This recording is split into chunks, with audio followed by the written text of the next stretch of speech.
Bien, bonjour et bienvenue à tous. Je vous prie d'excuser le léger retard avec lequel je commence. C'est dû aux légendaires encombrements de Paris, qui ne datent pas d'hier. Donc voilà.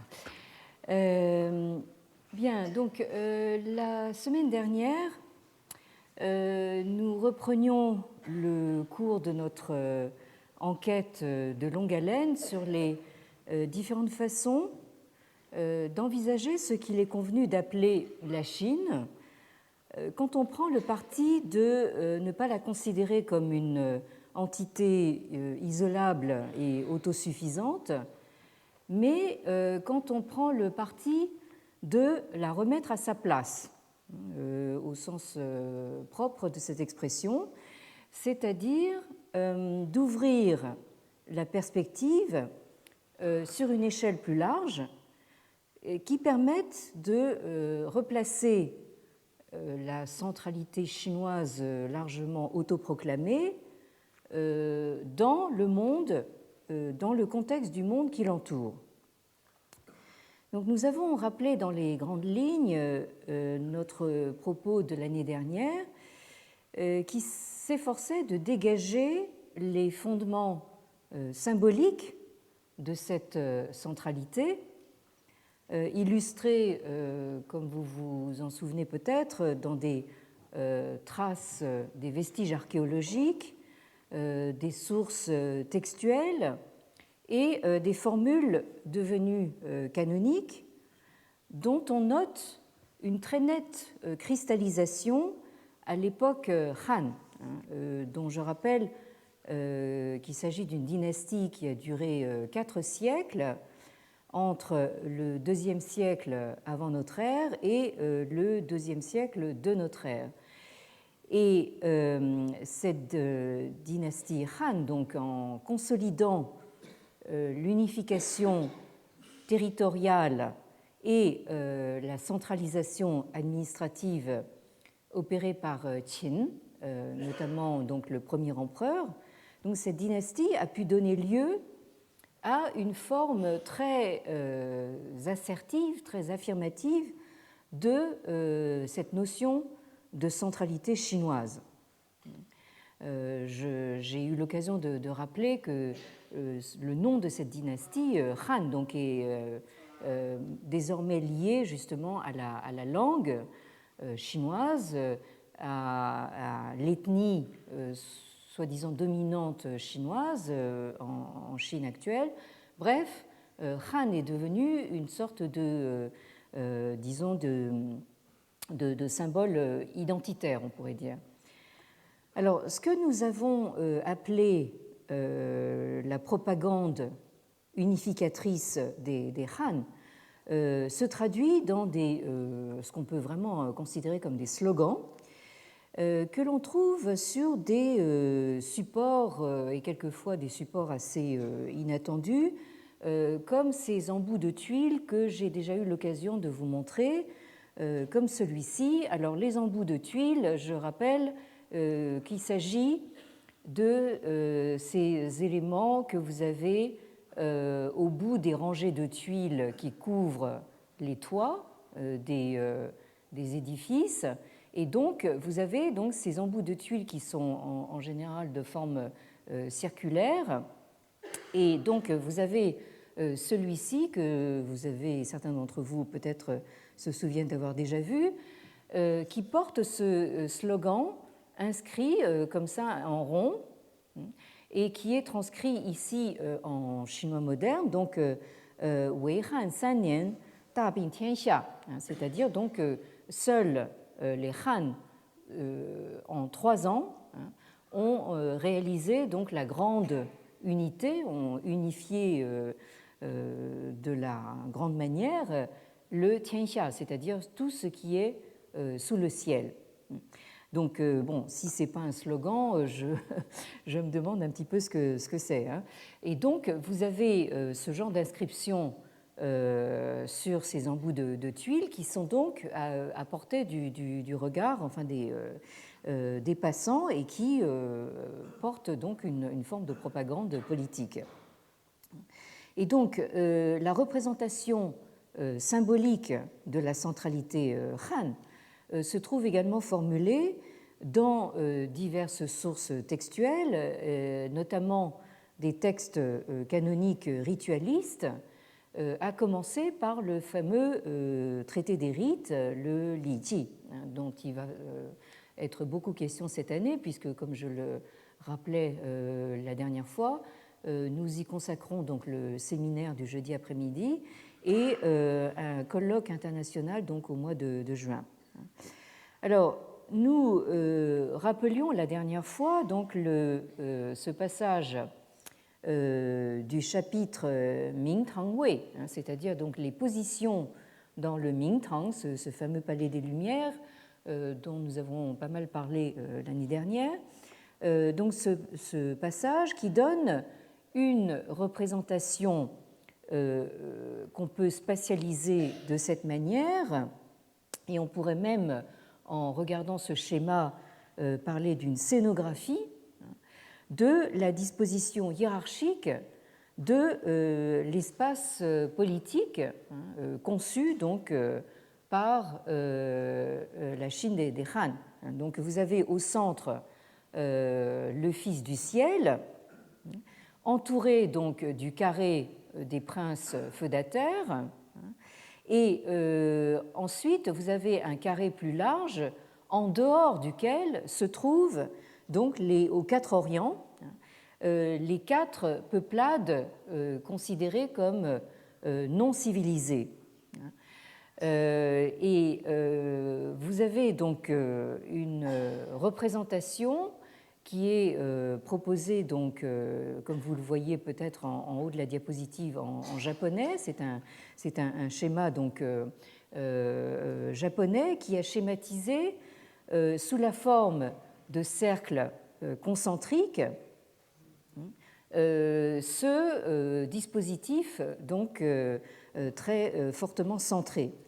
Alors, vous avez donc en rose le cœur même de cette centralité avec le Tianzi ici, donc le Fils du ciel, qui siège donc au milieu de l'espace chinois. Ensuite, en rose un peu plus pâle, vous avez le cercle interne des Neichen, c'est-à-dire donc des ministres ou des vassaux, des princes feudataires, nés, c'est-à-dire de l'espace intérieur. Et après, donc, vous avez deux cercles à l'extérieur en bleu. D'abord le cercle extérieur de ces ministres, de ces princes feudataires, extérieur, Waichen, donc, et à l'extrême marge, donc le cercle le plus extérieur figurant en bleu, vous avez donc les Chaogongguo, c'est-à-dire donc les pays qui littéralement viennent périodiquement à la cour du Fils du ciel pour rendre des visites d'hommage et payer le tribut, le con. Donc tout ça, c'est, on pourrait dire, le monde vu par la centralité chinoise. Et puis vous avez donc aux quatre orients, en commençant, si on reprend donc l'ordre canonique, vous avez donc à l'est les Tongyi, donc les Yi à l'est, ensuite au sud les Nanman, à l'ouest les Xirong et au nord les Peidi. Alors si on s'amuse donc et donc ça c'est comme on vous l'indique en japonais, mais enfin bon, on reconnaît les caractères chinois ici, donc Hua Wai Zhidi, c'est-à-dire ce sont donc les terres, les espaces qui sont en dehors, le Wai, donc du Hua, c'est-à-dire de l'effet transformateur, civilisateur donc du Fils du ciel. Vous voyez donc que vous avez ce schéma qui vous donne sous forme extrêmement graphique cette idée donc justement de l'effet civilisateur à partir donc de la centralité chinoise et qui irradie vers l'extérieur. Et vous avez donc ces espaces indéfinis qui sont en dehors justement de cet espace civilisé. Et alors donc si on s'amuse à appliquer donc ce schéma sur la cartographie actuelle, vous avez donc les Yi de l'Est qui correspondent au Japon. D'ailleurs, les Japonais ont été très souvent désignés de cette façon donc, par les sources chinoises. Ensuite, les Namman, vous avez au sud ce qui correspond à l'actuel, ce qu'on appelle l'Asie du Sud-Est. À l'ouest, donc les Xirong, ça correspond donc à toute l'Asie centrale. Et au nord, vous avez donc Peiti, les Di du nord, qui correspondent à la Russie. Donc, alors vous remarquerez que l'Inde se trouve quelque part donc entre les Man du sud et les Rong de l'ouest. Mais justement, nous allons voir, et ce sera un des propos centraux de cette année, que l'Inde fait une remarquable exception dans ce tableau, parce qu'on verra que justement, l'Inde, même en étant située en dehors de l'espace civilisé, est considérée comme en soi un autre espace civilisé. Ça va être la grande question que nous allons traiter donc cette année. Alors, outre le chapitre donc sur les positions dans le Mingtang, le Mingtang Wei, vous vous rappelez peut-être que nous avons également lu ensemble un autre chapitre du traité des rites, le chapitre Wangzhi, c'est-à-dire donc sur les institutions royales, qui s'attache à la position et aux mœurs des barbares ou non civilisés des Quatre Orients, en dehors justement du précaré des pays centraux. Donc vous vous rappelez peut-être ce texte qui commence comme ça, donc Zhongguo Rongyi Wu Fang Zhimin Jie You Qi Xin Ye Bu Ke Tui Yi. Donc les pays centraux et les Rong et les Yi qui sont donc vous vous rappelez, les Rong sont à l'ouest et les Yi à l'est. Donc c'est un doublé qui désigne par métonymie donc justement tous ces peuplades non civilisés. Donc, si on résume les peuples des Wufang, c'est-à-dire des 5 directions ou des 5 orients, donc c'est-à-dire les 4 orients plus le centre, c'est-à-dire donc ont chacun leur nature propre qu'il est impossible de changer. Donc, le texte vous dit donc vous avez à l'est ceux qu'on appelle les Yi qui portent les cheveux. Je ne relis pas, je répète pas, mais je rappelle la traduction. Donc ceux de l'est, les Yi, portent les cheveux dénoués et se tatouent le corps, et certains mangent cru. Ceux du sud sont appelés Man. Ils incisent leur front et croisent leurs pieds, certains mangent cru. Ceux de l'ouest, ce sont les Rong. Ils portent les cheveux dénoués et sont vêtus de peau de bête, et certains ne mangent pas de céréales. Ceux du nord sont appelés Ti. Ils sont vêtus de plumes d'oiseaux et de poils d'animaux et habitent dans des cavernes. Certains ne mangent pas de céréales.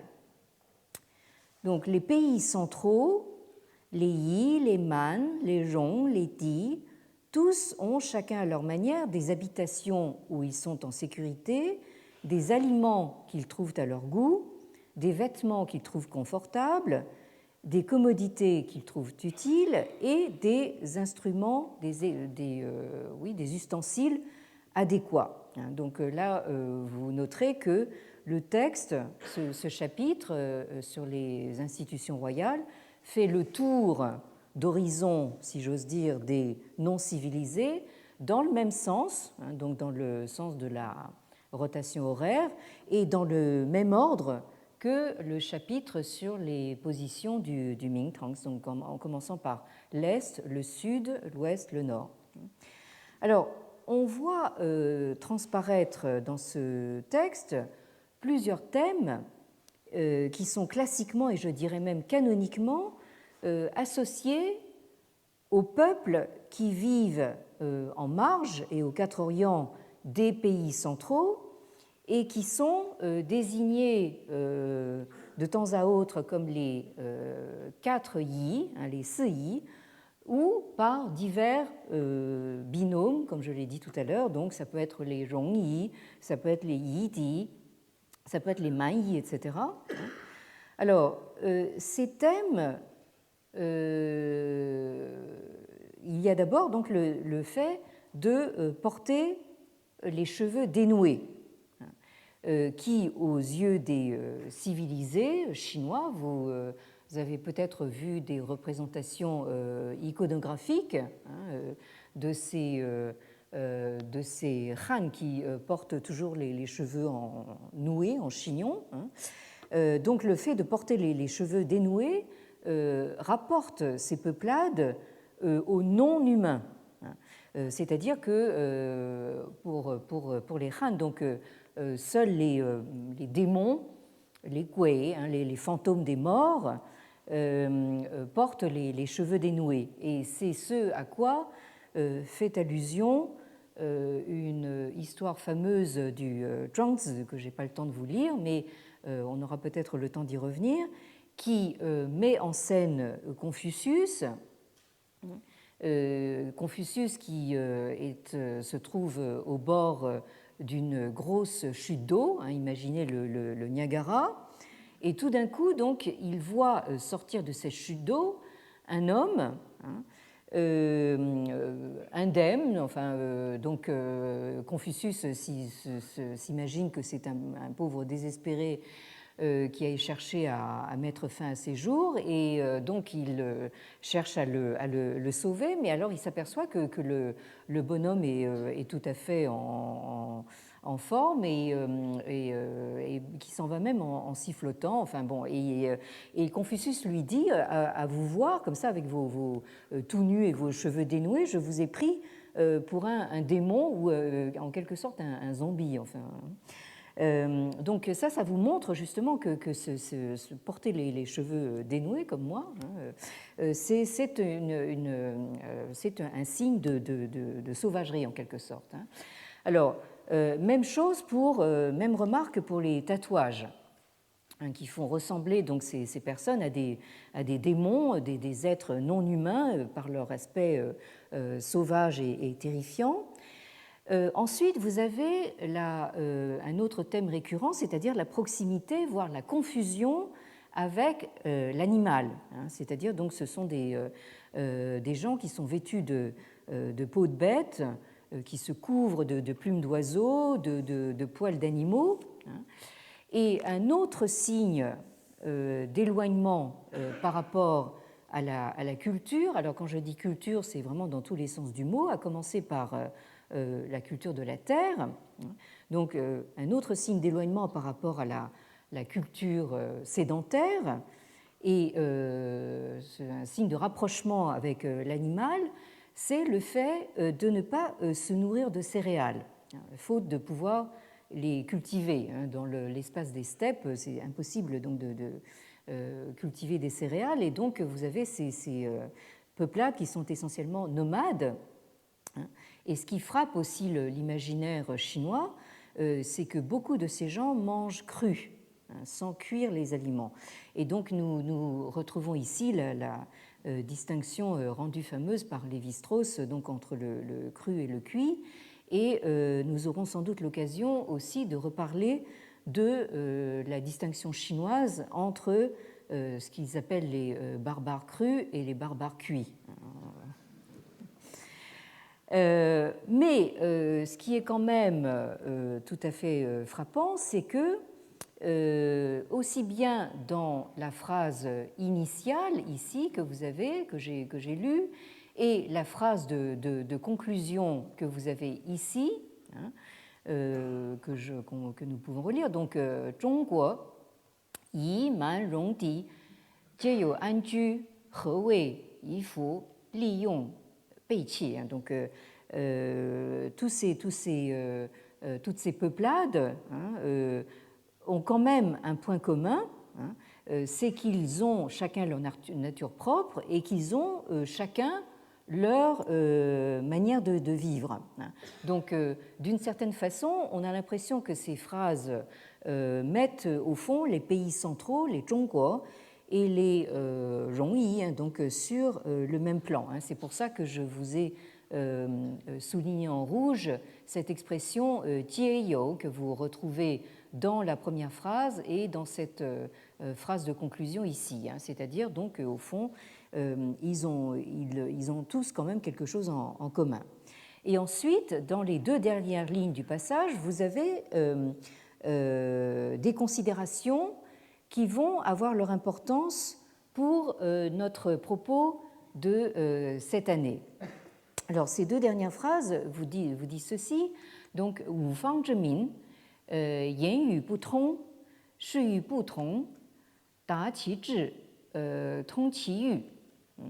Alors, donc, les peuples des 5 Orients ou des 5 directions ont des langues qui ne communiquent pas, Poutron, hein, qui ne communiquent pas entre elles, et des Shui Poutron, des goûts et des besoins, des désirs qui n'ont rien en commun. Et pour que leurs intentions ta se fassent comprendre et pour que leurs besoins puissent se communiquer, tron, on a donc Dongfang Yue Ji, Nanfang Yue Xiang, Xifang Yue Di Di, Beifang Yue Yi. Donc nous avons à l'est ce qu'on appelle donc des ji, hein, des messagers, enfin des gens qu'on envoie, hein, on pourrait dire des chargés de mission. Hein. Au sud, nous avons des xiang, c'est-à-dire littéralement des imitateurs. Alors, est-ce que ce sont des représentants à l'ouest, des didi, je vais revenir sur cette expression, hein, et au nord, donc des yi. Hein, c'est le mot qu'on a retenu dans la langue moderne pour désigner donc les traducteurs ou les interprètes.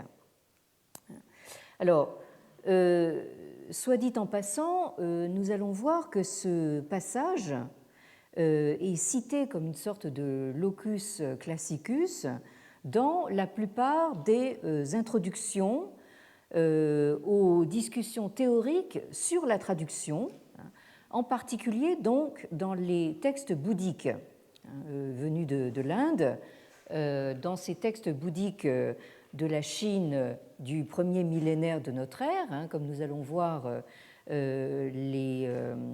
la diffusion du bouddhisme indien en Chine est passée donc par un énorme travail donc, de traduction, et c'est intéressant de voir que ce passage du traité des rites est répété, enfin de manière assez conventionnelle, dans tous ces efforts de traduction, hein, quand ils réfléchissent sur ce que peut être cette notion de traduction.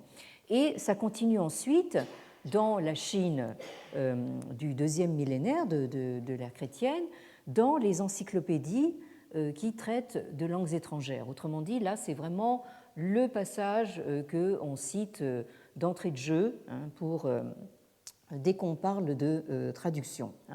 Alors, d'abord sur cette dernière phrase, donc sur les différentes manières de désigner donc ces traducteurs, hein, ces intermédiaires. On a beaucoup, les linguistes se sont beaucoup disputés et ont beaucoup discuté pour savoir si ces mots, ici, ji, xiang, Ti Ti Yi. Est-ce que ça désigne des personnages, comme je l'ai traduit, c'est-à-dire donc des messagers, etc., ou est-ce que c'est à prendre comme des verbes? Donc bon, alors là, enfin moi je ne rentre pas dans la discussion et c'est pas très très important pour notre propos, parce que nous pouvons aussi comprendre que à l'Est, on appelle cet acte justement de médiation donc envoyé en mission, etc., ou imité, etc. Alors, il se trouve que dans un autre texte qui précède immédiatement donc la formation du premier empire centralisé Han, dans ce texte intitulé donc le Lü Shi Chunqiu, c'est-à-dire donc les annales des Chunqiu, des printemps et automnes de Monsieur Lü. Alors Monsieur Lü, c'est un certain Lü Buwei, qui est mort donc en 235 avant notre ère et qui a été donc un ministre du premier empereur. Donc on lui a attribué cette compilation textuelle. Donc dans le Lü Shi Chunqiu, vous trouvez ces phrases qui font référence également à ces traducteurs. Alors, Fan Guan Dai Zhi Guo, Zhou Che Zhi Suo Tong, 不用向义敌敌，方3000里. Donc, dans tous les pays où l'on porte le guan dai, c'est-à-dire donc la coiffe et la ceinture. Alors, la coiffe et la ceinture, ce sont les insignes des lettrés. Autrement dit, les guan dai zhi guo, les pays où l'on porte ces insignes, ce sont les pays civilisés, sous-entendu donc les pays chinois, qui sont dirigés par des lettrés. Dans ces pays, les endroits que l'on peut atteindre, là aussi vous avez de nouveau le verbe tronc, donc les endroits que l'on peut atteindre en bateau ou en char, et Puyon Xiang Yi Didi, donc, et où l'on n'a pas besoin de traducteur, c'est-à-dire donc, alors là vous avez la répétition donc, de trois de ces médiateurs, donc les xiang, donc les imitateurs ou les représentants, les yi, les traducteurs, et les titi, les fameux titi. Donc partout où on peut aller en bateau, en voiture, en char, et on n'a pas besoin de traducteur, cet espace-là est d'une superficie totale de 3000 li carrés. Les li sont une mesure de distance qui a varié de valeur dans le cours de l'histoire, mais enfin on peut on peut traduire ça par lieu, 3000 lieues carrés. Et donc je continue. Gu zhi wang zhe, 则天下之中而立国，则国之中而立功，则功之中而立庙. Donc les rois de l'Antiquité choisirent le zhong, c'est-à-dire le centre du monde, sous le ciel, 天下之中, pour établir leur pays. Ils choisirent le centre du pays pour établir leur palais. Et ils choisirent le centre de leur palais pour y installer leur temple ancestral. Donc, vous avez dans cette dernière phrase l'évocation, encore une fois, donc, de cette forte autoreprésentation chinoise, fortement centrée. Ça, on ne peut pas être plus centré que ça. Donc, vous réduisez donc le monde sous le ciel au temple ancestral de la maison royale. Et ça, là, vous avez vraiment le cœur du monde. Alors, ce qui nous intéresse réellement dans ce passage, c'est justement la référence à ces traducteurs, c'est-à-dire donc il y a cet espace civilisé où on n'a pas besoin justement de traducteurs. Donc, au fond, l'idée sous-jacente à ce passage, c'est que une zone civilisée, par définition, n'a pas besoin d'interprète, puisqu'elle est au centre, et qu'au centre, tout le monde parle une seule langue, la langue des êtres civilisés, qui permet de se comprendre entre nous. Ça me fait irrémédiablement penser à ce fameux ouvrage de Tsvetan Todorov, dont nous regrettons aussi la disparition relativement récente, donc nous et les autres. Donc là, là vous avez la version chinoise du nous et les autres. Alors, donc ce passage, au fond, établit un lien direct entre la notion de civilisation et la question de la langue. Et au fond, on peut se dire que dans le passage du chapitre sur les institutions royales qui figure en haut de la diapositive, la mention de tous ces peuples des pays centraux d'un côté et des terres excentrées non civilisées de l'autre, qui ont, je cite, des langues qui ne communiquent pas entre elles, ça rappelle furieusement, bien sûr, l'origine de notre mot barbare, l'origine grecque, barbaros, donc, qui serait en grec une forme d'onomatopée pour évoquer quelqu'un qui balbutie, qui baragouine une langue, un sabir totalement incompréhensible. Et de la même façon, on pourrait considérer que ces titi sont une désignation de type onomatopéique de gens qui parlent titi, une langue d'oiseau, quand on ne les appelle pas justement par des noms d'oiseaux, enfin. Mais il faut quand même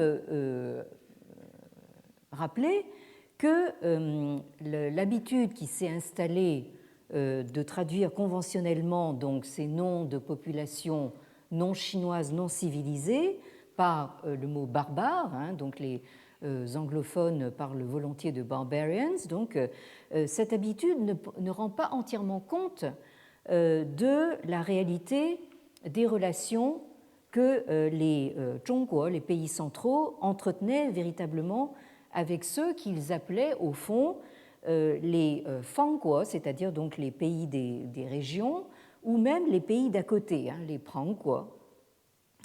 Alors, bien sûr, un certain nombre de sinologues et de linguistes en fait se sont intéressés bien sûr à toutes ces sources. Vous avez le nom de quelques-uns d'entre eux ici sur la diapositive. Alors, je viens de faire allusion justement à des débats de linguistes concernant justement la fonction de ces traducteurs, et vous avez des considérations tout à fait intéressantes dans un article de Wolfgang Beer, donc, qui s'intitule donc To translate is to exchange, et donc il cite une phrase chinoise, donc Yi zhe yan yi ye. Et le sous-titre de l'article est Linguistic Diversity and the Terms for Translation in Ancient China. Donc, traduire, c'est échanger, c'est ce que veut dire donc la citation en chinois. Diversité linguistique, la diversité linguistique et les termes pour désigner la traduction en Chine ancienne. Et c'est un article que vous trouvez dans un volume qui lui-même couvre un domaine assez différent, mais qui est très intéressant par lui-même, qui est dû à notre collègue allemand, Michael Lackner, que j'ai eu le plaisir et l'honneur d'inviter ici en juin dernier au Collège de France pour 4 conférences qui sont également en ligne. Donc Michael Lackner et Natascha Wittinghoff. Ce volume collectif s'appelle donc Mapping Meanings, The Field of New Learning in Late Qing China. Donc Mapping Meanings, ça veut dire en fait en quelque sorte cartographier ou mettre les meanings, les significations en diagramme, le champ du savoir nouveau, c'est-à-dire du savoir occidental nouveau, à la fin des Qing en Chine. Et c'est un volume qui est paru aux éditions Brill en 2004.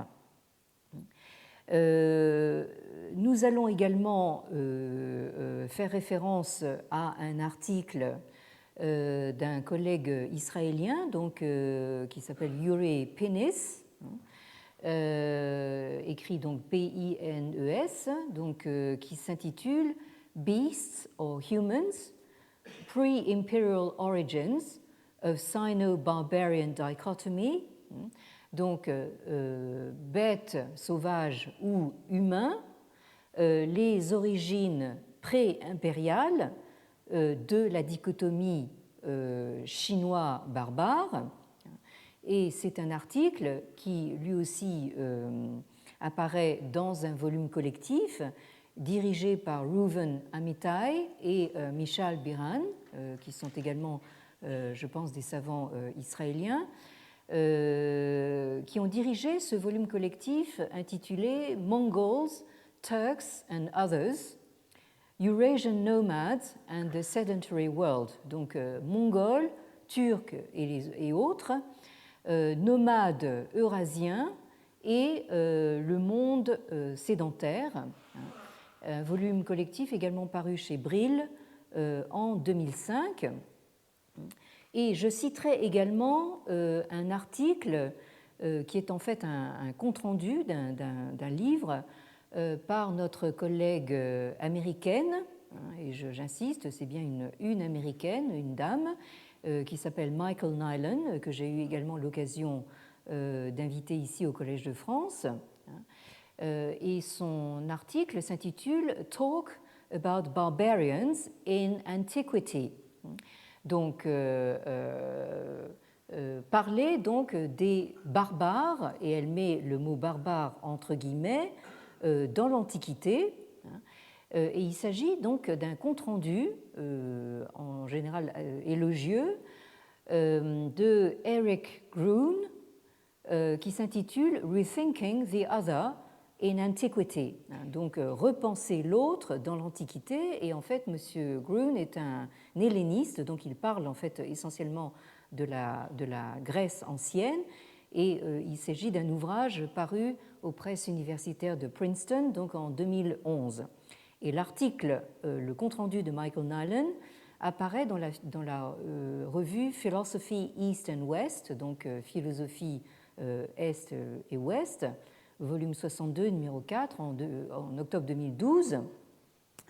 Et donc cet article est justement assez critique vis-à-vis de l'usage du mot barbare dans le contexte de la Chine ancienne.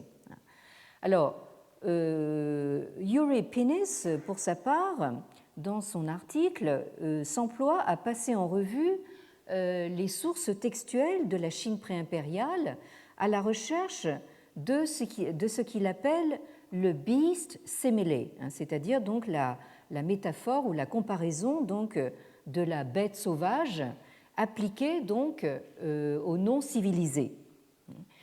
Et il cite notamment ce passage du Zhangguo Ce.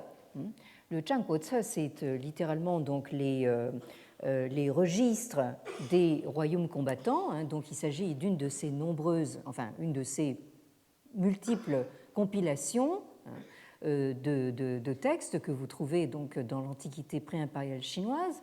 Et il s'agit ici des registres concernant le pays de Wei, Wei Ce. Alors, ce passage vous dit ceci.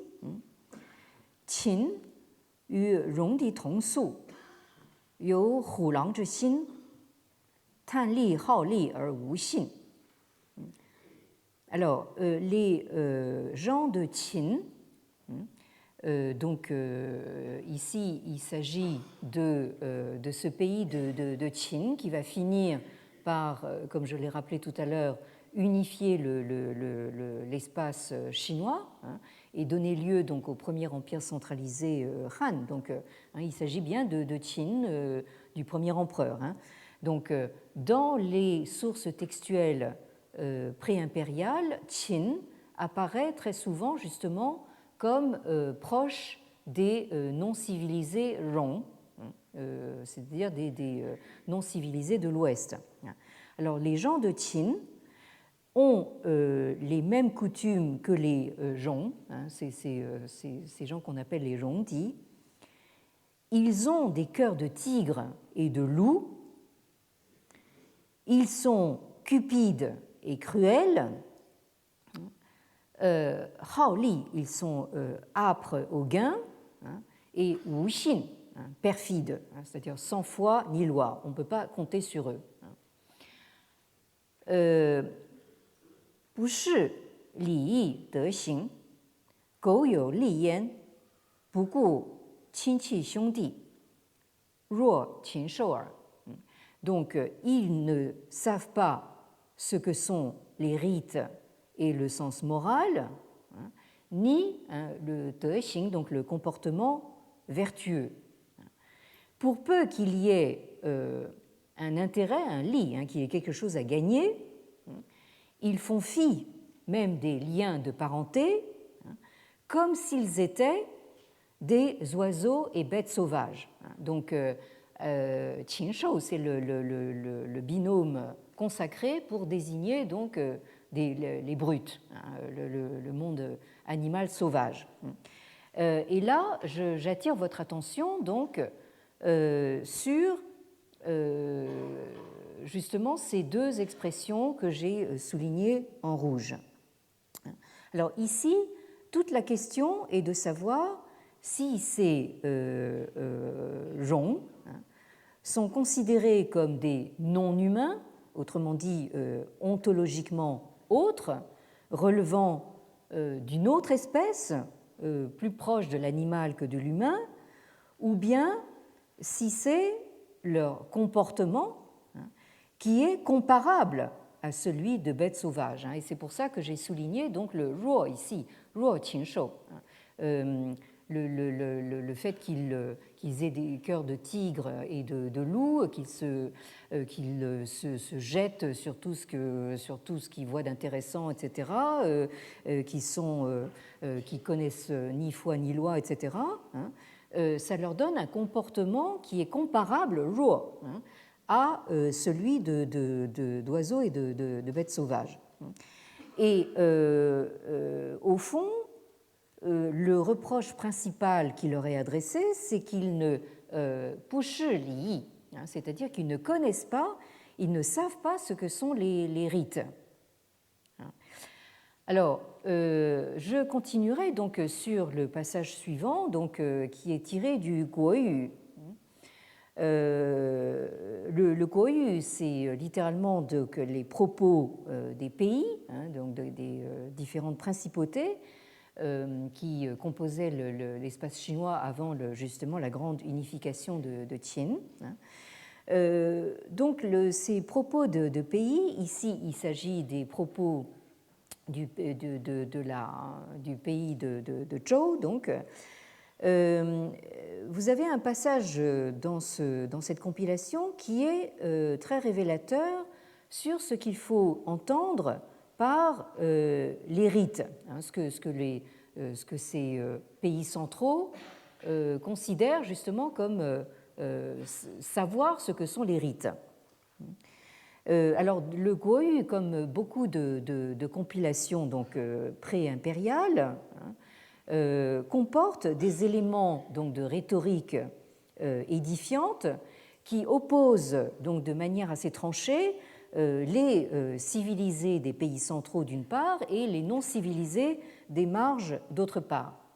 Alors, ce passage intervient dans une histoire qui raconte la façon dont un émissaire d'un très puissant pays, le pays de Qin, arrive donc à la cour royale des Zhou et se montre assez mécontent, il fait la grimace sur la portion congrue de bouillon de viande qu'on lui sert au banquet sacrificiel.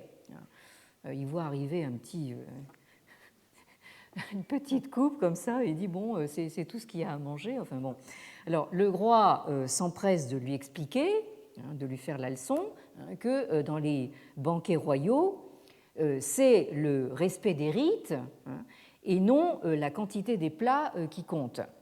Comme nous dirions, c'est pas le prix du cadeau qui compte, c'est l'intention. Bon.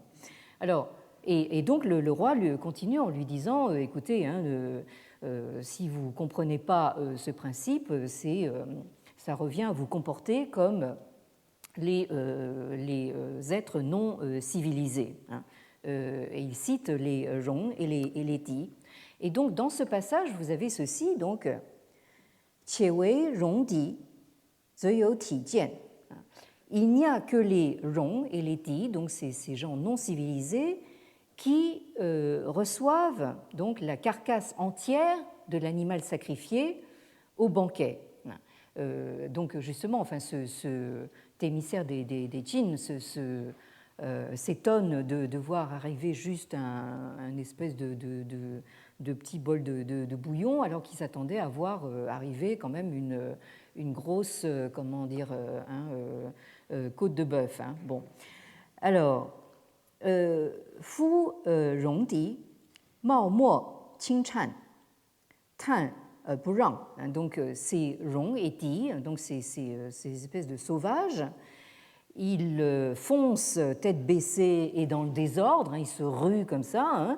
Ils sont avides et ne ne cèdent pas la place. C'est-à-dire le zhang, c'est une notion ritualiste par excellence, c'est-à-dire c'est avoir le sens rituel de l'effacement. Autrement dit, par exemple, laisser le passage, ça se traduit un petit peu en termes français dans la fameuse galanterie française, mais les féministes évidemment se rencontrent.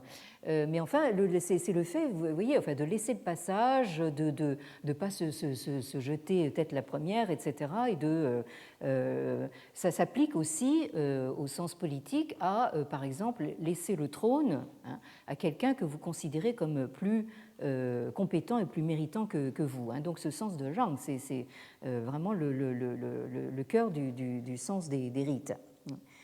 Alors le texte continue en disant Qi xue qi bu zhi, ruo qin shou yan. Donc littéralement leur sang et leur souffle, leur énergie vitale, le qi, ne sont pas bien réglés, donc ils sont irrépressibles, comme ceux des bêtes sauvages. Donc là, vous avez la répétition donc, de cette formule ruo qin shou, c'est-à-dire comme comparable au brut. Qi shi lai ban gong, bu si xin xiang jia wei. Lorsque ces sauvages donc, viennent soumettre le tribut, ils ne sont même pas capables d'attendre le fumet odorant et le goût succulent des mets, parce qu'évidemment, ils se jettent dessus comme des sauvages. Bon. Alors, Gu zuo zhu men wai, er shi she ren ti wei yu zhi. Voilà pourquoi on les fait asseoir en dehors des portes. Donc ils n'ont pas accès donc, à l'intérieur du palais et on envoie les sheren, c'est-à-dire littéralement les hommes de langue, c'est-à-dire justement ces fameux traducteurs qui peuvent communiquer avec justement ces gens dans leur langue pour traiter avec eux. Alors, la première remarque qu'on se fait en lisant ce texte, c'est que l'absence du sens des rites chez ces Rongdi se voit donc à leur manque de retenue. Donc, comme les bêtes sauvages, ils se jettent sur la nourriture.